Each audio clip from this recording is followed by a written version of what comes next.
PR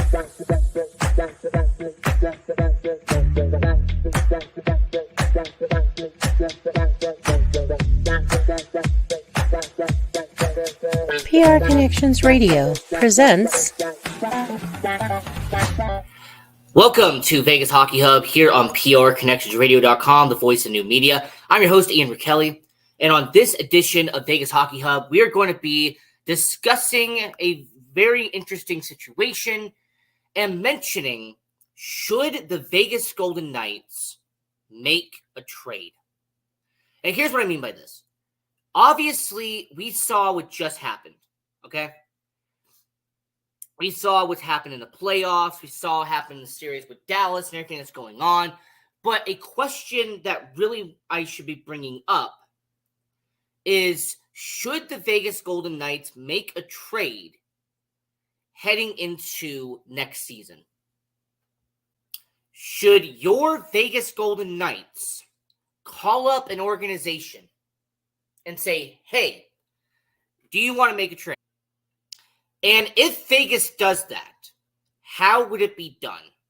What players, what assets would you have on the table for your Vegas Golden Knights in order to give up and acquire something else?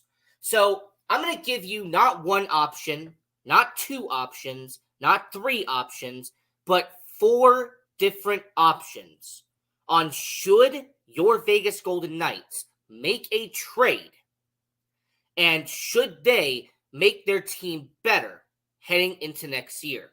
So, this is Vegas Hockey Hub. We are here on PR Connections Radio. I'm your host, Ian Rickelli. Go to our website, www.prconnectionsradio.com, the voice of new media. Check out all the amazing content we have on the network. We have over a dozen shows on the platform, including Vegas Hockey Hub. We also give a shout out to Classy Communications for helping us with PR Connections Radio. Proud sponsor of PR Connections Radio. So Classy Communications, I do appreciate them. And go to our social media pages as well at Vegas Hockey Hub. We're on social media. We're on YouTube, Facebook, Instagram, Twitter, TikTok. We are everywhere. You cannot escape us. It is at Vegas Hockey Hub. And if you want to follow your host, I am also on all social media pages at Ian J. Rickelli. And really getting into this and starting this out, we're going to go to option A. And is this going to be short-sighted? Possibly. Could this be because of my disappointment for how he performed in the postseason? Most likely. And is this definitely an option that could be explored if the Golden Knights get a good enough return in value? Absolutely. Who I am talking about with option A is someone who has been a misfit, someone who has been a day one member of your Vegas Golden Knights organization, someone who, when they got him from the expansion draft, was a steal at the time and has paid off in massive dividends since. And I'm talking about on your second defensive pairing, alongside Brayden McNabb, Shea Theodore. Shea Theodore, man, there is some love and hate on Shea Theodore, depending on what side of the fan base you ask. There's people who love Shea Theodore. They love his offensive presence. His offensive metrics are off the chart. They're among the best in all hockey. He's a fan favorite here in Vegas. There are people that love what he does for the community and everything like that. So there's a portion of the fan base that would never even consider trading Shea Theodore. All right, there's a fraction of the fan base who would tell you that Shea Theodore is actually undervalued, and his contract, his $5.25 million, is actually an undersell. All right? He's actually not making nearly enough what his value is in terms of what his next contract is going to be. But then you have the other side of the Vegas Golden Knights fan base. There are people who don't like his defensive style. There are people who get annoyed with how he plays defensively. there are people on the Vegas Golden Knights fan base and people that are part of, Vegas Golden Knights in terms of social media, in terms of the people who are doing the recordings and all these websites, people who are attached to the Golden Knights, where I see Shea Theodore being traded, it pops up like almost every week now. All right, during the trade deadline, I swore I saw at least 5 different articles about Shea Theodore possibly being flipped. The last offseason prior, there was all these reports about Shea Theodore being sent to Toronto for Mitch Marner. I swear, Shea Theodore is the definition of a love-hate relationship between the media, the fans, and the actual team itself. Because I'm not going to sit here and say the team loves him or hates him, but here's what I will say. The fan base, 60-40. I think 60% of them love him, and the other 40% doesn't like what he does defensively. The media is like 40-60. It feels like the media, 40% of them want him to stay, and 60% of him want to leave. Now, what is Vegas Hockey Hub? What does your host, Ian Rakelli, say about Shea Theodore? Well, if you watched my review of Game 5, all right, if you go to our Vegas Hockey Hub, you go to our YouTube channel, and you click a couple of videos back, if you watch the Game 5 review I did about Shea Theodore, you will know that when it came to Game 5, I created a good solid 7 minutes of content talking about when you put Shea Theodore in the defensive zone, my oh my, do not put a puck on his stick. For some reason, in the defensive zone, he likes to just give the puck to the opposing team. In terms of giveaways, in terms of just, giving the puck away to Dallas, it was done repeatedly in that series. Turnovers in the neutral zone, unusual shifts. You also got to talk about the fact that when it came to Shea Theodore, apparently, when it comes to being on the back check, he did not do a great job in the series against Dallas. And I was a very harsh critic on that. And like I said, this is premature. This is probably short-sighted because we still have the Dallas series fresh in our minds right now. But Shea Theodore, defensively, is not a $5 million player. Offensively, he's probably $8 million. Defensively, I would say $2 million, $2.5 million. He is a liability at times, defensively. Defensively, him creating turnovers, him making errors, him making mistakes, it has become a trend over the last couple of years. And since I'm just going to be talking about my opinion here, if it wasn't for Brayden McNabb being one of the best shot blockers in all of hockey, if Brayden McNabb was not so great defensively and not being that good offensively, it outweighs and it actually kind of evens out Shea Theodore's lack of defensive production. Brayden McNabb has to outperform defensively to make up for Shea Theodore. And then offensively, Shea Theodore has to overperform to make up for Brayden McNabb because he doesn't score that many goals. So on paper, they even each other out. On paper, it seems like an even deal. Shea Theodore focuses on the offense. Brayden McNabb focuses on the defense. But anyone who knows hockey would know that if you are a professional, all right, if you're an NHL player, you gotta be good at both, especially defensively. You need to be good at both. And I understand there's people who are great defensively and then they're just average offensively, or vice versa. They're great offensively and average defensively, but that's okay because great and average will make you a good player. But what happens when you are great offensively, but you are underwhelming defensively? And more importantly, what happens when you are a defenseman? Okay, I would understand if this was a Dustin Byfuglien situation where you went from being a forward and then converted yourself to a defenseman, right?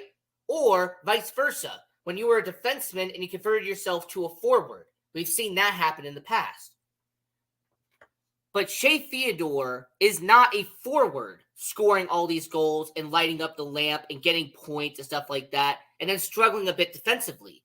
No, this is a defenseman who struggles when it comes to being in his own zone.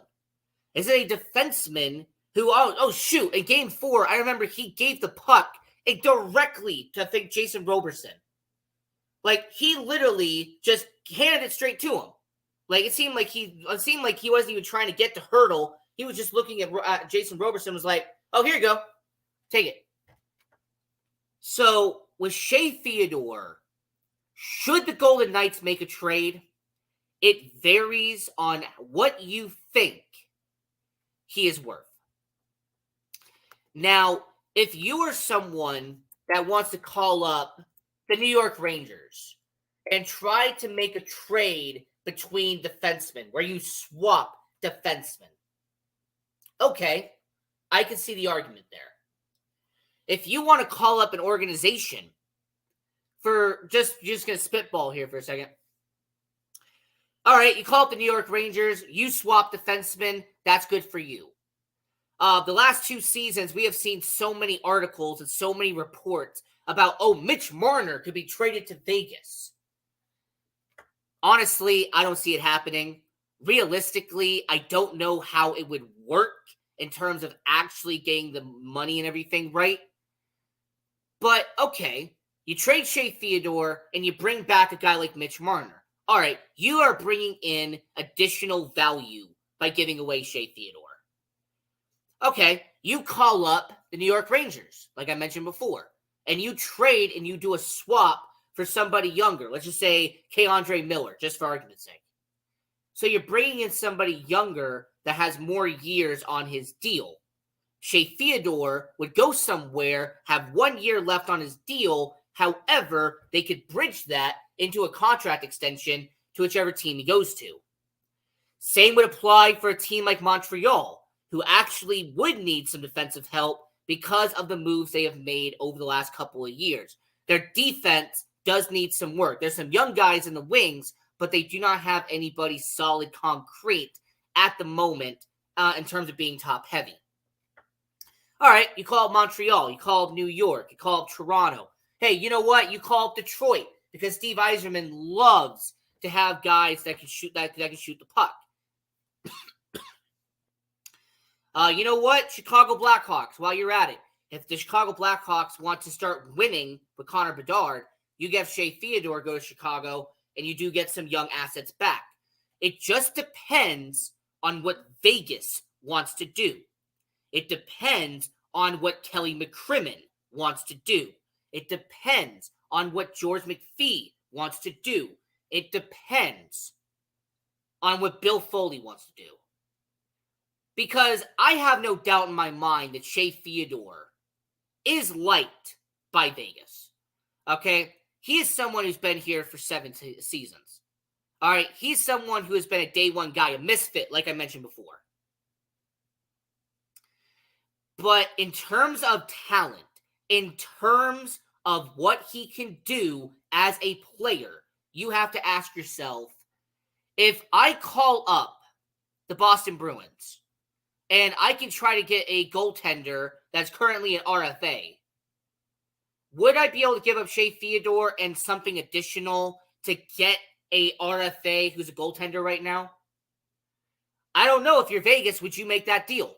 Bringing in a goaltender who is in his prime and having him be teamed up with Aiden Hill and have him be a 1-2 punch. I don't know. That's up to you. So depending on what you do with Shea Theodore, he has 1 year left on his deal. All right. And I have to give credit to Cap Friendly, by the way, for always their information. Cap Friendly, by the way, one of the best websites in the world when it comes to hockey. So Shea Theodore, 1 year left on his deal. And thanks to that, having $5.2 million, 1 year left on his deal. Now, him having a modified no trade clause, 5-team no trade list, there's kind of a way to work around that. We've seen that before with it being a modified no trade list. So with Shea Theodore, 29 years old, all right, he's going to be 30 years old next year. When he hits free agency, is Vegas going to bring him back? I mean, after all, we have seen what's happened with defensemen with the Vegas Golden Knights in the past. All right, we have had examples of guys like Nate Schmidt who leave the Vegas Golden Knights, they get traded, and then they go somewhere else after they leave the original team that got traded to. We've also had examples of when it comes to the Vegas Golden Knights, letting a defenseman go in free agency and allowing them to bring in somebody better, allowing somebody from Henderson or someone from the AHL to come in and be able to actually take advantage of the opportunity and be in the starting lineup. So the Shea Theodore, should the Golden Knights make a trade? That's what this video is about. Should the Vegas Golden Knights make a trade? Option A, Shea Theodore. 1 year left on his deal, $5.2 million cap hit, and he has a modified no trade list, a 5-team no trade list. The question you need to be asking yourself isn't, should the Golden Knights keep Shea Theodore? The question you need to be asking yourself is, will the Golden Knights be able to bring back Shea Theodore next year? If Vegas knows that Shea Theodore is not coming back, and we've heard this argument before with additional players, if you know that Shea Theodore is on the way out, that he's not coming back to the Golden Knights organization, it makes sense to go out and get a valuable asset in return. Like I mentioned with the proposed trades that I just did off the top of my head, you know what? Call up Boston and get their goaltender that's an RFA that they still haven't done a deal with. Call up Chicago. Get some assets back. I mean, after all, the Vegas Golden Knights, in terms of draft capital, is lacking in that category. I mean, this is a Vegas Golden Knights team that does not have, a first-round pick in 2025, and I think they also don't have a first-round pick in 2026 as well, if I vaguely remember.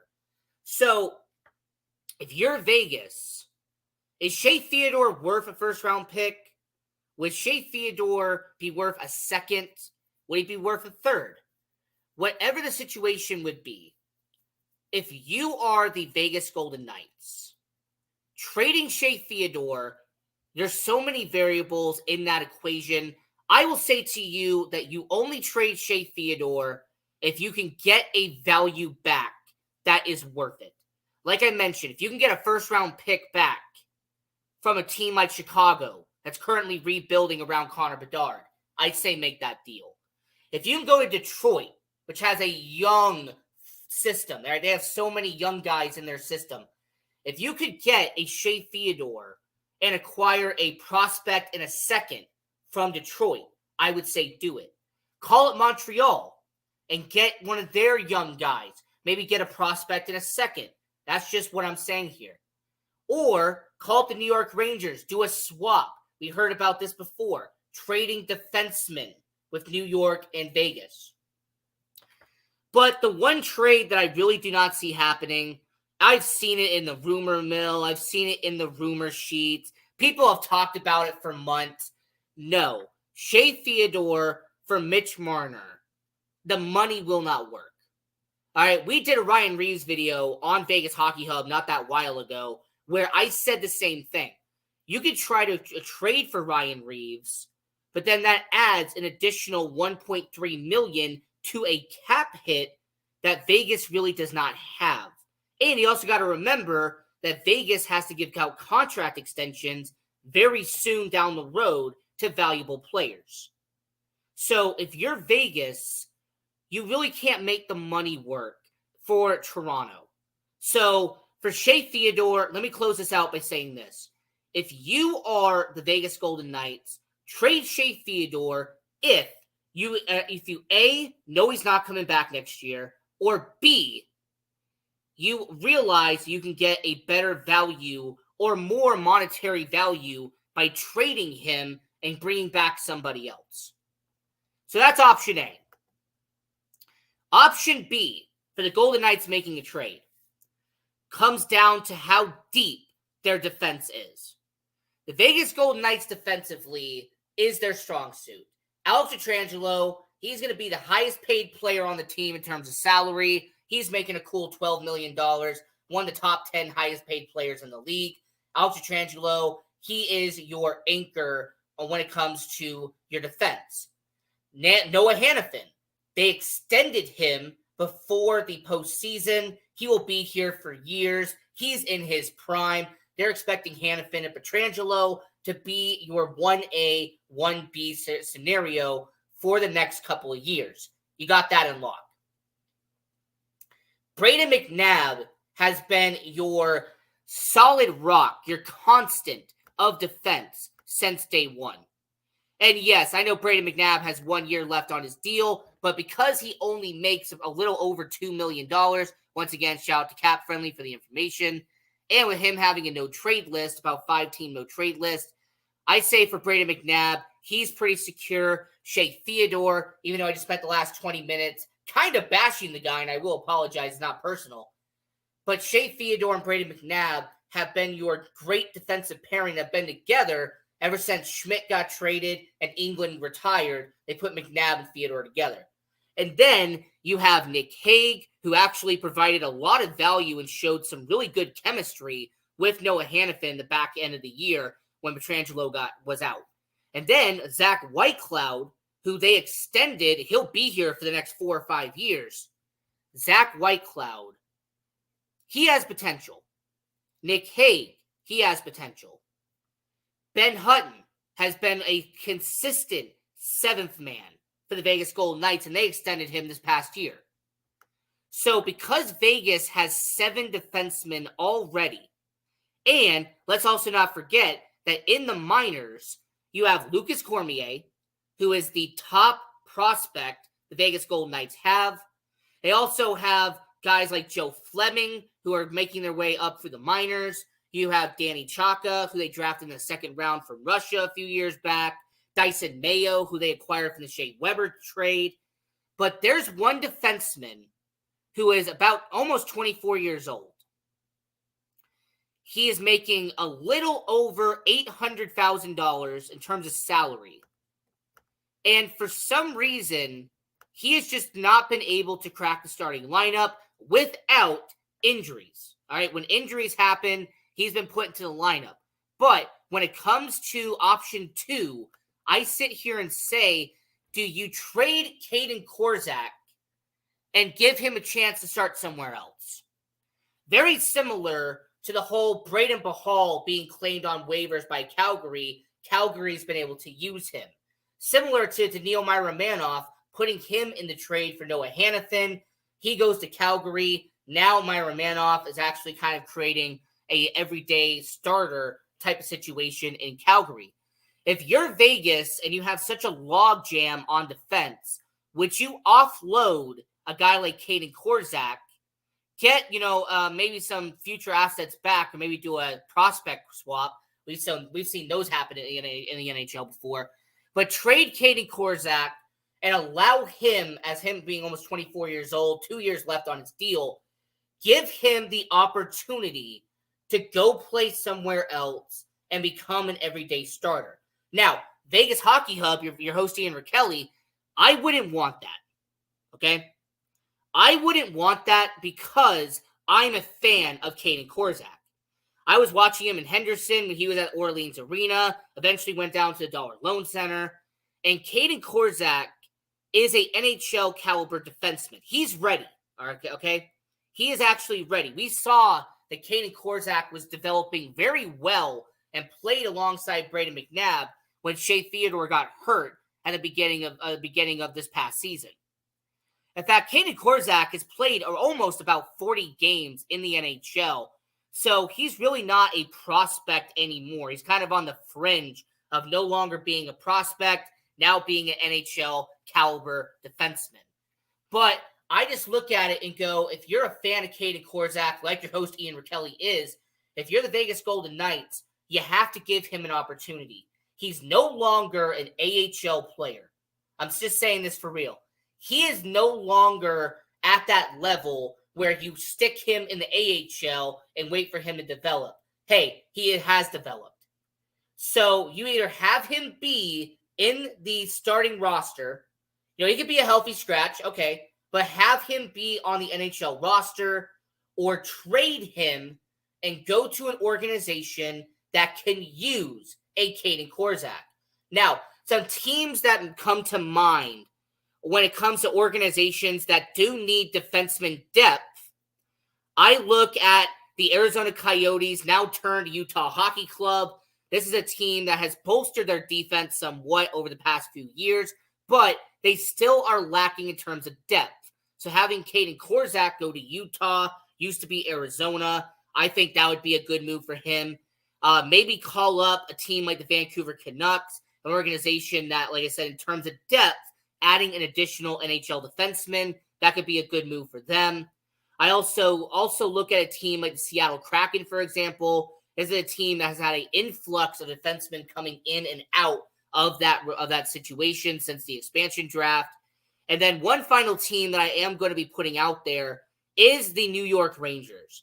I did mention the New York Rangers with Shea Theodore. I will be mentioning the New York Rangers here because the New York Rangers organization, defensively, they have been a carousel. They really have been moving around defensemen over the last couple of years. They've had an influx of young defensemen being in the starting lineup.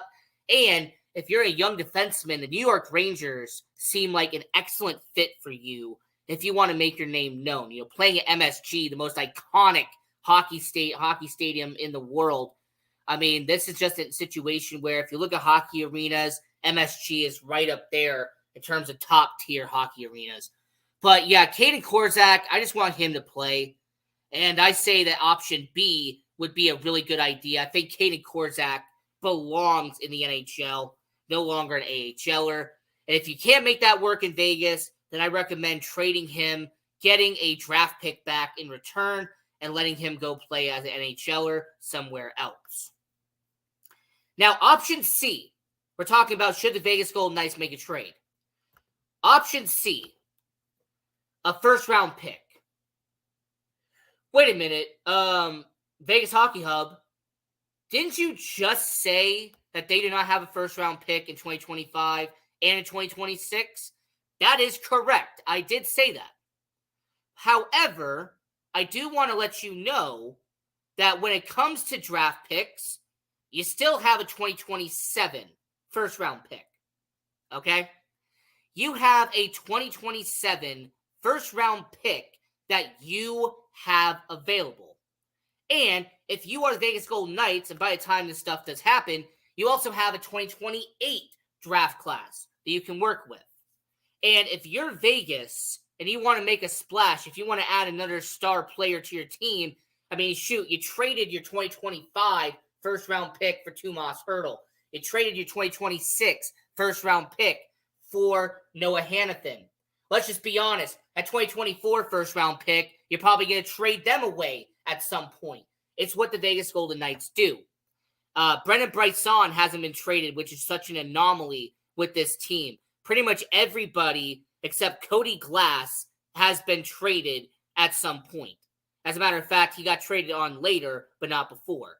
So Cody Glass and Brendan Brisson are the only two first-round picks that have played for your Vegas Golden Knights in terms of long-term at all. So for terms of first-round picks, the Vegas Golden Knights trading them away, it's like an annual tradition. They do it anyway. I will not be shocked if it happens. Now, option D. Well, us having about 45 seconds left. Option D. You don't make a trade. Option D, you stay firm, you stay put, and you do not make a deal. You have nothing to do with it. Kelly McCrimmon, George McPhee, Bill Foley, you stay put. And the Vegas Golden Knights keep the roster that we have now, and whatever the heck happens moving forward. Now, this is Vegas Hockey Hub talking about should the Vegas Golden Knights make a trade. And until next time, continue watching hockey. Go support junior hockey.